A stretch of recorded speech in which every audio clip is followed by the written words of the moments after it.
Are you in a band with a new album coming out? Are you an artist wanting more people to check out your work? Is there an event you want to promote? Do you own or run a company that sells a cool product or service? In Defense of Ska gets over 10,000 unique downloads each month. If you're interested in advertising on the podcast, we offer very reasonable rates and can help with the production of the ad. The ads are dynamic, meaning they will be placed on every episode for a given period of time. If you're interested, direct message us or email us at indefenseofska@gmail.com.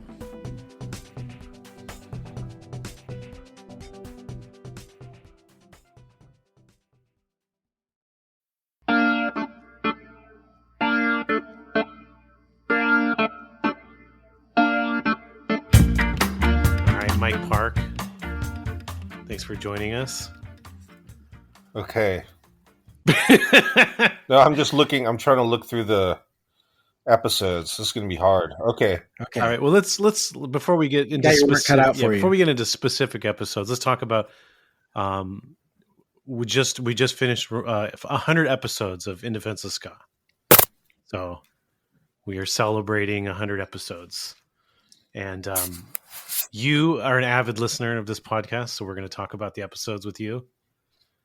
I want to know first, when did you notice that we were doing this podcast? Do you remember?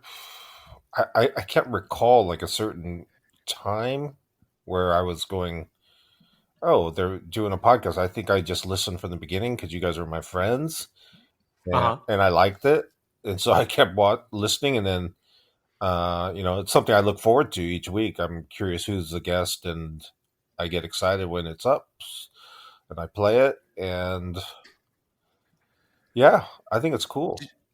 Do you have what do you usually do while you listen to it? Oh, I walk. I'm always walking. Okay. Do you do a full, because a lot of our episodes are like an hour and a half. Do you do like an hour and a half walk? Oh yeah. I mean, I walk 10 miles. Really? I walk 10 miles a day, so it's just constant walking. Like right now, I still need 2 miles, so I will get those 2 miles somehow. Do you need them like for your mental health, or is it physical, or both? Both. And it's fun. It's just a good chance to. I've been enjoying like late night walks in the cold, and I'll go on a dark trail behind my house where it gets freaky, and I'll listen to like true crime podcasts. Just kind of test my. You have the Los Gatos Creek Trail, kind of within walking distance of your house too, right? That's where I go. Yeah. Yeah. That's back when I used to live in San Jose. I always go to the Los Gatos Creek Trail. I think we ran into you and your wife one time, right? Yeah, we did. We ran into each other kind of close to your house. Okay. Yeah. I don't know how I remembered that, but I did. Good job. Thank you. Do you listen? Okay. Do you listen to what do you listen to on your phone? I assume, like on Spotify. Yeah, Spotify, because I don't even have an account. But with podcasts, there's no commercials. It's just it plays the podcast, right? Just like I was paying customer. It's pretty silly that I don't have a paid account. I also don't have a paid account for Bandcamp, so I'm just using the free account. So 2 things that a label should have is probably a Spotify account where you can actually use the tools for a paid account would offer, and that would go the same with Bandcamp. But you guys know me.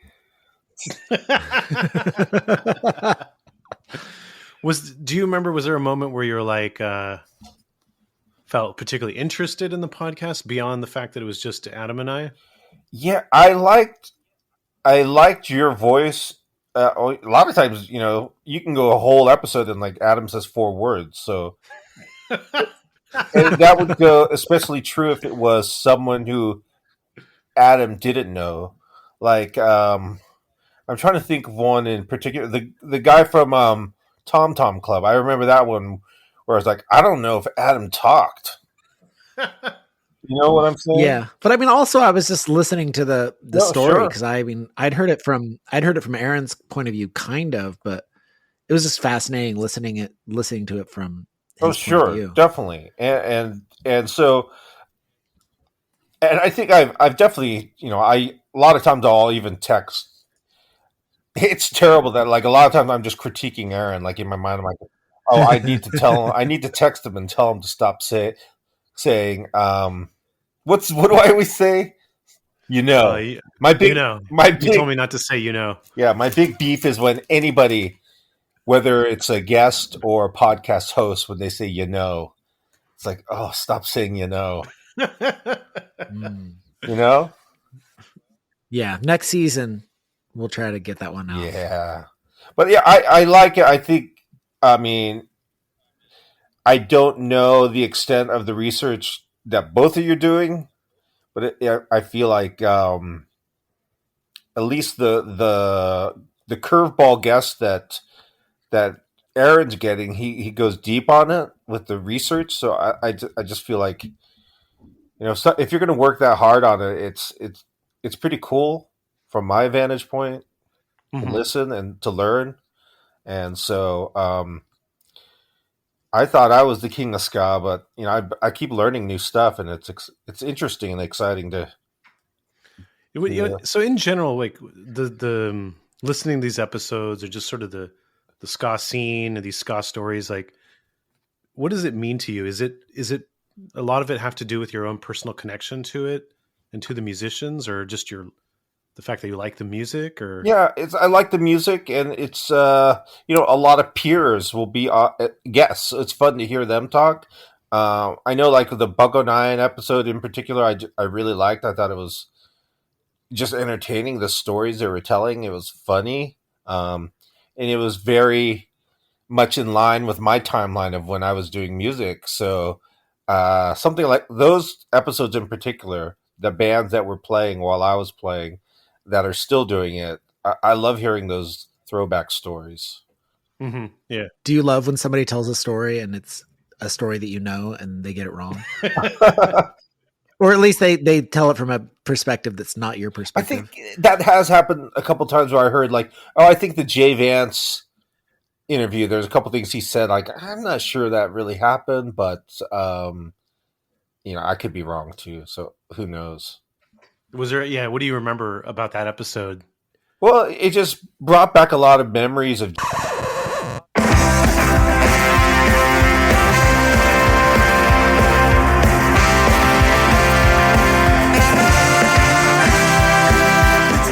That's all you get this time for our teaser episode, reviewing the first 100 episodes of In Defense of Ska with Mike Park. Listen, if you want to hear the rest of the conversation, just head over to the Patreon. For only $5, you can hear this episode and so much more. You'll be helping to support the podcast. You'll be part of the team. All right, so head on over. We leave you by saying, ska now, more than ever.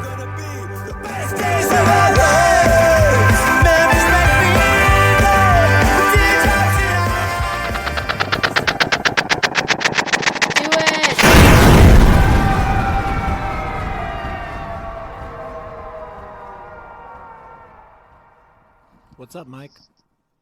Oh, not much. I was just lying quietly. Now I can talk because I'm in the other room. It's nighttime, huh? It's nighttime. What were you doing? You were playing Words with Friends? Yeah. You know who's good at it? Boostos. You're playing Words with Friends against Boostos? Well, not at the moment, but I've played with him before. He's really good. Do you think he cheats? I don't know. Maybe he cheats. Do you think he would? I don't know, maybe. Well, it's just like, it's kind of cool that he's... Who else is good at Words with Friends? Bucket from the Toasters is really good. Jeez. I mean, seriously, he's really good. He's probably beaten me like 10 times, and I've beaten him twice. I was like, damn. I have to play really, like, I have to, like, every move I have to make sure it's, like, perfect. Who's I bad at still Words with can't. Friends? My Monica's aunt PJ is really bad, and she plays a lot. Like, she's won. I looked at her like record. She's won, like, she's played so much. She's won a lot of games, but she's never beaten me. Does Jeff Rosenstock play Words with Friends? No, He's too busy. no. Do you play? I used to. I should re-download it. Yeah, it's just so many commercials. I don't know how there's no way to, like, pay, like. Isn't there a get the paid version? commercials. I can't see. I'm trying to, like, figure it out. I was like, this sucks. There's some commercials that are like 30 seconds long. Oh, that's too long. I just close it and reopen it when I see the 30-second commercial. Anyway. Okay, so what do we got to do? We got to record something? No, this is it. We just recorded it. That was it? Yeah. How do we? Why is that the recording? Because it's the thing that goes at the end of the bumper. We're still recording. Oh. Oh, now I got to go change over the laundry. Okay, bye, Michael. Okay, bye-bye. So Uptones has a long, interesting history. A lot of it isn't really documented. I mean, this episode, my book, Mark Wasserman's book, but there's, it's just the tip of the iceberg. I mean, during the behind the curtain, we talked about some of their former members who went on to much bigger things. People you probably wouldn't expect. One of them is Jay Lane, who played in Primus before their infamous Herb. What was the nickname for Herb, the ginseng drummer? I can't remember. I can't remember. I just remember This is just the post roll. We're loose here. One of the other drummers for Uptowns for a brief period of time was John Mader, who if you know who he is, cool. If not, look him up. We talk about what he is doing now in the behind the curtain. And all you need is $5. Just throw $5 on the computer. And listen, I'll post a picture of myself with John Mader in the Discord when I got to meet him. And if you want to see that, $5. $5. Just scan $5 on your computer. Yeah. Done.